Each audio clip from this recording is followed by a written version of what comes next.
पदों पर बैठ करके इस यात्रा का विरोध कर रहे हैं। ताली बजाने की बात नहीं है, ये बहुत दुख की बात है।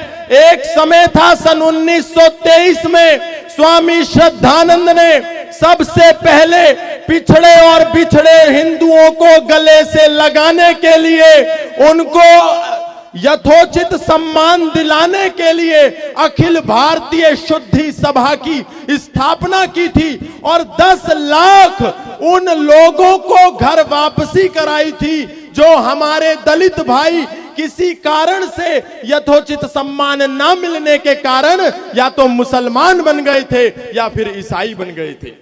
जिस समय कश्मीर में धर्मांतरण का कुचक्र बड़ी तेजी से चल रहा था, हरि सिंह नलवा वहां के राजा हुआ करते थे।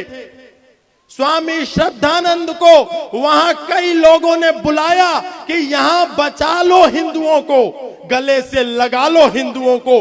तब भी हमारे कुछ सनातन धर्मियों ने राजा के पास जाकर के पूज्य महाराज श्री कहा था कि यदि ये श्रद्धानंद कश्मीर की धरती में घुस गया तो हम झेलम नदी में कूद कूद करके अपने प्राणों की आहुति दे देंगे। लेकिन भाइयों, वे लोग झेलम नदी में तथा कथित सनातन के कालनेमी कूद के नहीं मरे, लेकिन एक समय के बाद काट काट करके कश्मीर से भगा दिए गए। और आज हम वही कर रहे हैं। जिस समय पूज्य महाराज श्री के साथ होना चाहिए, उस समय आरोप लगा रहे हैं कि हम ऐसा कर देंगे तो वैसा हो जाएगा, वैसा कर देंगे तो ऐसा हो जाएगा। ऐसे लोगों को दरकिनार कर दो। आज यहीं के एक व्यक्ति का, एक नेता का मैं प्रवचन सुन रहा था, व्याख्यान और बयान सुन रहा था। वो कह रहे थे कि ये कैसा सनातन धर्म है, मैं इस सनातन धर्म को नहीं मानता जो इसके ग्रंथ कहते हैं स्त्री शूद्रो न धीयताम इति श्रुते। स्त्री और शूद्रों को वेद पढ़ने का अधिकार नहीं है, वेद सुनने का अधिकार नहीं है, ऐसा सनातन कहता है। ये सरासर झूठ है। कई वर्षों तक ये झूठ प्रचारित किया गया। मैंने चारों वेदों को खंगाला, 6 दर्शनों को खंगाला, 11 उपनिषदों को खंगाला, महाभारत और रामायण को खंगाला, वहां ये वाक्य मुझे नहीं मिला। ये कपोल कल्पित वाक्य है। जबकि एक दूसरा वाक्य वेद में मिला जहां परमपिता परमात्मा कहते हैं यथेमाम वाचम कल्याणी मां वदानी जनेभ्यः ब्रह्मराजन्याभ्याम शूद्राय च आर्याय च स्वाय चारणाय च। परमपिता परमात्मा कह रहे हैं मैंने इस कल्याणी वाणी वेद का उपदेश प्रत्येक मानव मात्र के लिए किया है, चाहे वो ब्राह्मण हो, क्षत्रिय हो, वैश्य हो या शूद्र हो अथवा फिर वो महिला हो। इसलिए मैं कहना चाहता हूं हिंदुओं, अपने ग्रंथों को पढ़ो। हर संस्कृत का वाक्य शास्त्र वाक्य नहीं होता, लेकिन हर शास्त्र का वाक्य संस्कृत में जरूर होता है। इस अंतर को समझो। कोई भी आता है, हमारे सनातन ग्रंथों के पढ़ने के अभाव के कारण कुछ भी उल्टा सीधा बोलता है, हम उसको स्वीकार कर लेते हैं। इसको स्वीकार करने की जरूरत नहीं है। अपने ग्रंथों का स्वाध्याय हमको बढ़ाना होगा, हमको श्रीमद् भगवत गीता को पढ़ना होगा, हमको वेदों के सार को पढ़ना होगा और सत्य के मार्ग पर प्रशस्त होना होगा। मैं आप लोगों से कहना चाहता हूं, अभी आदरणीय श्रद्धामयी दीदी बता रही थी काजल जी कि कैसे हमको बेवकूफ बनाया जाता है। हम तो अपने मंदिरों में कहते हैं ओम भूर्भुवः स्वः तत्सवितुर्वरेण्यम भर्गो देवस्य धीमहि धियो यो नः प्रचोदयात्। हम उस प्राण स्वरूप दुख नाशक सुख स्वरूप श्रेष्ठ तेजस्वी पाप नाशक देव स्वरूप परमात्मा को अपनी अंतरात्मा में धारण करें। वह परमात्मा हमारी बुद्धि को सन्मार्ग की ओर प्रेरित करे। May Almighty illuminate our intellect towards the righteous path। हम तो ये प्रार्थना करते हैं ईश्वर से। हम तो हमारे मंदिर में सुबह और शाम एक ही आवाज आती है, धर्म की जय हो, अधर्म का विनाश हो, प्राणियों में सद्भावना और विश्व का कल्याण हो।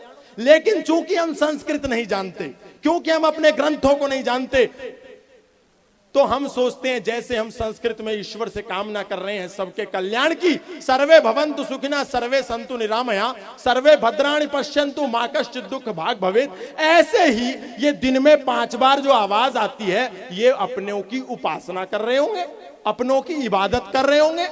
क्योंकि हम संस्कृत नहीं जानते तो अरबी का तो सवाल ही पैदा नहीं होता, इसीलिए हमको लगता है अरे उनमें भी शामिल हो जाओ।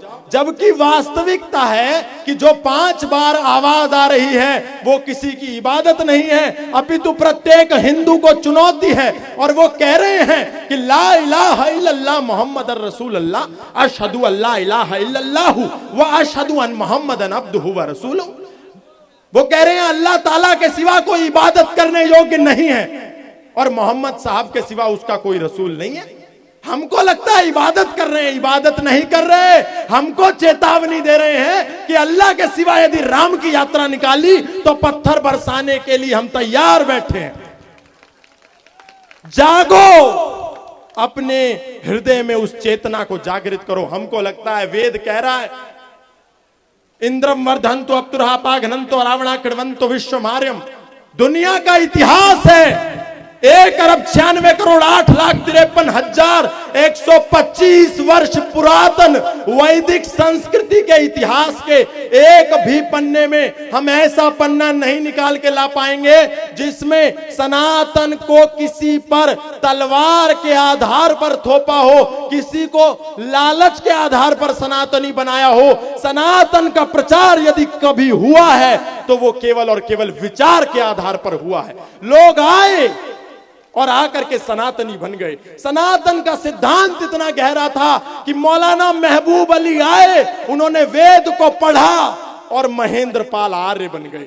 सनातन का सिद्धांत इतना गहरा था कि पहला ईसाई मिशनरी जो भारत को ईसाई संप्रदाय में बदलने आया था, सैमुअल इवान स्टॉक, वो आया, उसने वेद दर्शन उपनिषद का अध्ययन किया और वो सत्यानंद स्टॉक बन गया। सनातन का सिद्धांत था कि औरंगजेब का भाई दारा शिको जब उपनिषदों को पढ़ने बैठा तो उसने कहा ये अमृत है, हम तो नाले में गोता लगा रहे थे, और उसने अरबी में उपनिषदों का अनुवाद किया, जिसके बाद औरंगजेब ने उसको मार दिया। और कल यहां औरंगजेब के बच्चे महाराज जी की यात्रा के सामने टीपू सुल्तान और औरंगजेब की तस्वीर लेकर के खड़े थे।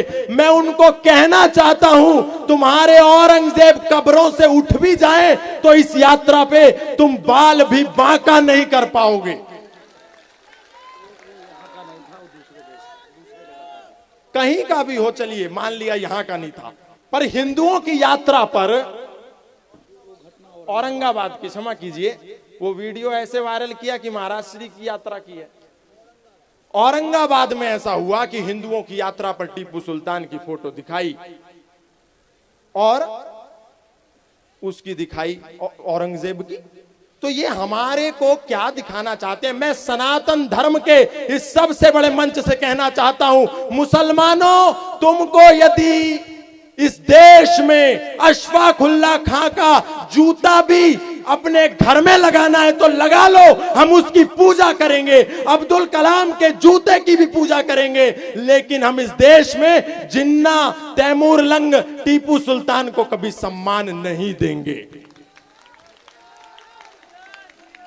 इसलिए मैं अंत में कहना चाहता हूं, हिंदुओं से, आप लोगों से आह्वान करना चाहता हूं कि जिस हिंदू ने नव में जाकर नक्षत्रों को दी है संज्ञा, हम सबको जागना होगा, पूज्य महाराज श्री जगाने आए हैं।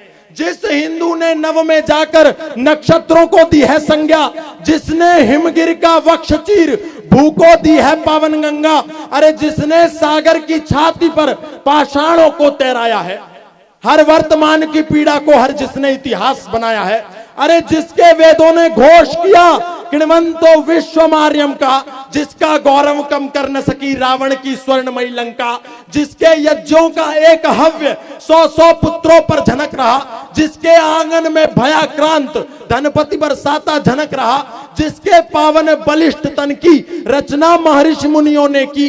राघव ने वन में भटक भटक जिस तन में प्राण प्रतिष्ठा की, वो शाश्वत हिंदू जीवन क्या बस स्मरणीय मात्र रह जाएगा। अरे उसकी पावन गंगा का जल क्या नालों में बह जाएगा?